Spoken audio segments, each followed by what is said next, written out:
Good morning बच्चा लोग, कैसे हैं आप? सो लास्ट हमने टॉपिक में डिस्कस किया था वीडियो में प्रॉफिट एंड लॉस अकाउंट और बैलेंस शीट। ठीक है।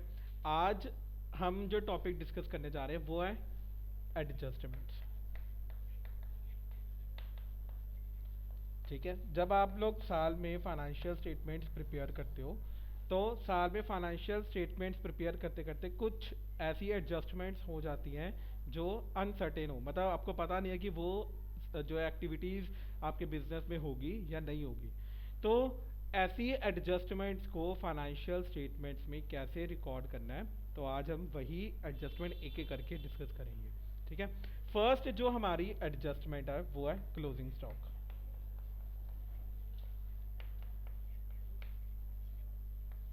ठीक है।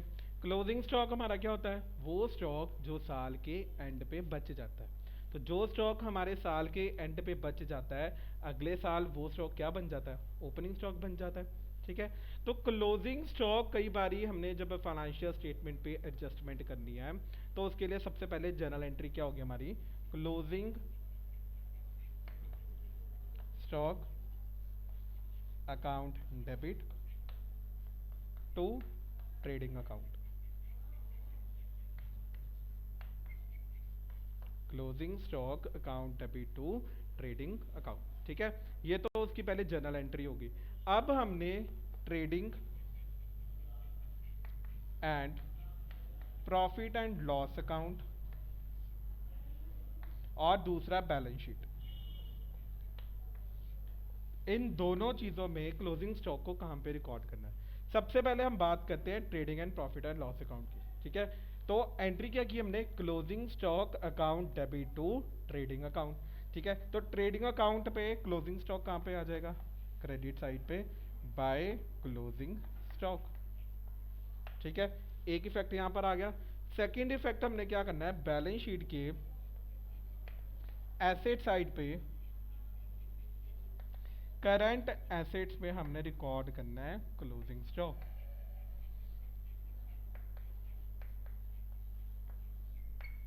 ठीक है। समझ में आ गया?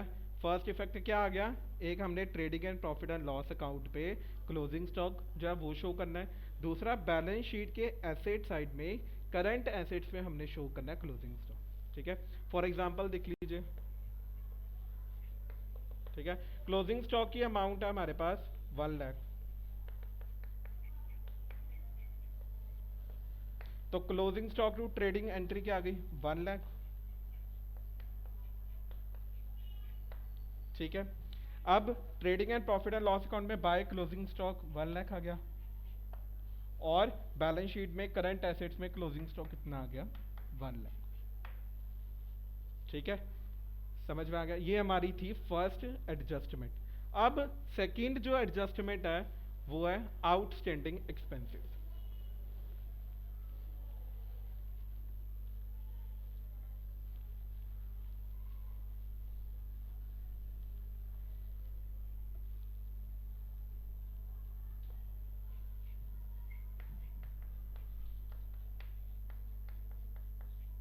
Outstanding expenses.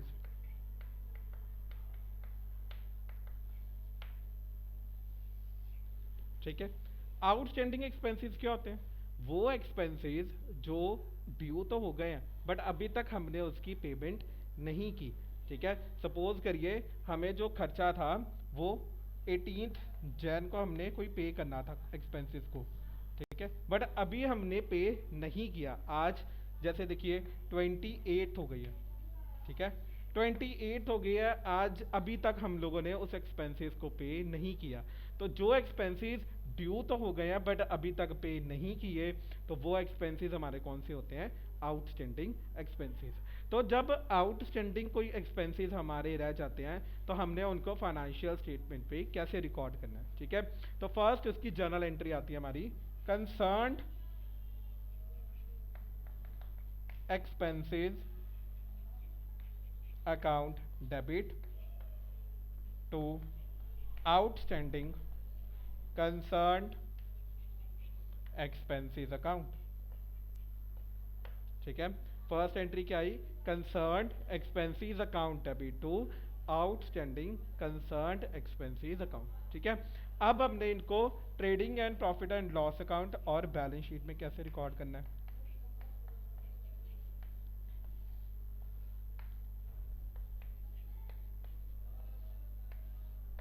ठीक है, trading and profit and loss account में एक्सपेंसेस को हम क्या करते हैं, डेबिट करते हैं टू एक्सपेंसेस। ठीक है, अब आउटस्टैंडिंग है, मतलब हमने खर्चा पे करना है, तो मतलब हमारे एक्सपेंसेस का बैलेंस और बढ़ गया, तो हमने क्या कर देना, आउटस्टैंडिंग एक्सपेंसेस को ऐड कर देना। ठीक है, एक तो हमारा फर्स्ट इफेक्ट यहाँ पर आ गया। दूसरा, बैलेंस शीट में लाइबिलिटी, हमने वो खर्चा पे करना है, फर्म की लिए क्या बन गया, वो लाइबिलिटी। तो लाइबिलिटी साइड के करंट लाइबिलिटी के अंदर हमने शो करना है आउटस्टैंडिंग एक्सपेंसेस। जो भी एक्सपेंस होगा उस एक्सपेंस को हमने यहाँ पर रिकॉर्ड करते हैं।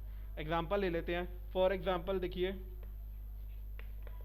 रेंट है, कंपनी का रेंट है 1,40,000, आउटस्टैंडिंग पड़ा अभी 20,000। ठीक है, तो एंट्री क्या आ जाएगी, rent account debit to outstanding rent account, कितने 20,000। ठीक है, balance trading and profit and loss account में क्या आ जाएगा, रेंट की जगह आ जाएगा कितना है 1,40,000, आउटस्टैंडिंग कितना हमारे पास 20,000, तो टोटल हमारे कितने हो गए 1,60,000।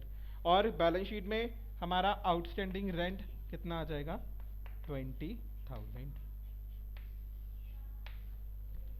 ठीक है, समझ में आ गया। होप आप लोगों को ये दोनों एडजस्टमेंट जो है वो समझ में आ गई हो। बाकी जो हमारी 7 एडजस्टमेंट्स और पड़ी हैं वो हम नेक्स्ट वीडियोस में डिस्कस करेंगे। अगर कोई डाउट रहता है, नहीं समझ में आता, मेरे से डिस्कस कर सकते हो। ठीक है, थैंक यू बेटा।